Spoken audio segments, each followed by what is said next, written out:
Good day, everybody. So 2 days left of my challenge. It's going okay. Again, I knew I was going to kind of peter off at the end of this.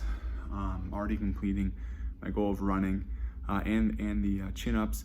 I will try probably tomorrow or the next day. My overhead press, I'm a little bit worried about that. I haven't really put a lot of effort into it like I would have liked to, just because it was more convenient that I could do some pull-up training in my garage and I can run anywhere versus where the only dumbbells I have in my garage are 110 pounds and 15, which don't really help on either end of me improving.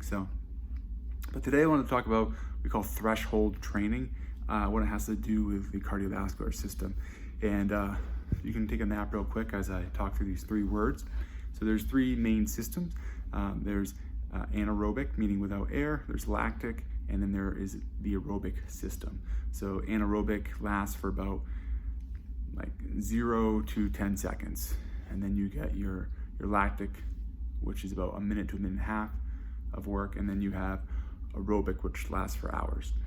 And there's different kind of threshold trainings for all of these. So aerobic, starting with the longest distant one, is really just getting out and going for long, slow, steady state run. And that can even be like going out for a hike, bicycling. All that's going to help improve the aerobic.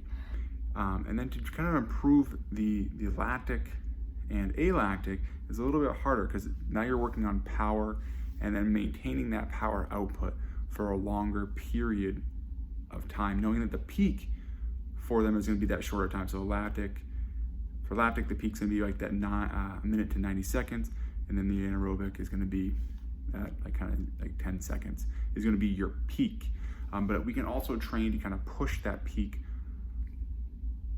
for longer, which is going to bring up that base and allow us to have more power for longer. And so what that looks like, so today I went out for a lactic run, and I pushed my speed and my tempo. So I was at about 190, my heart rate, out of a max of about 200 and something-ish. So I'm over 90% effort.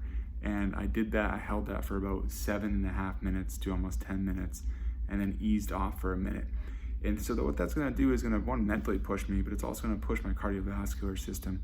And the reason I know that the power output is I was keeping track of my pace. And so I was able to maintain about a 7:30 pace for that 7 to 8 minutes, and then ease off. And so with that, you can cycle. So you can go for about 7 to 10 minutes at a particular pace to increase the power and your threshold, and then ease off for about like 4 to 5 minutes, and then repeat.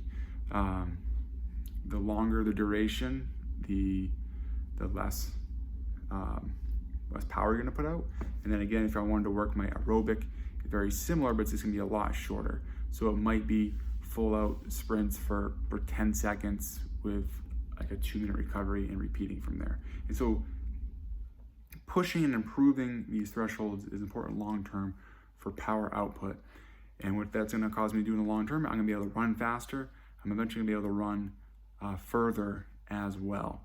So mixing these into your week, 1 or 2 times a week, is a great way, one, to improve your running, but also to kind of mix it up as well, so you're not always putting long, slower miles on you as well. So give it a try, give the threshold training a try.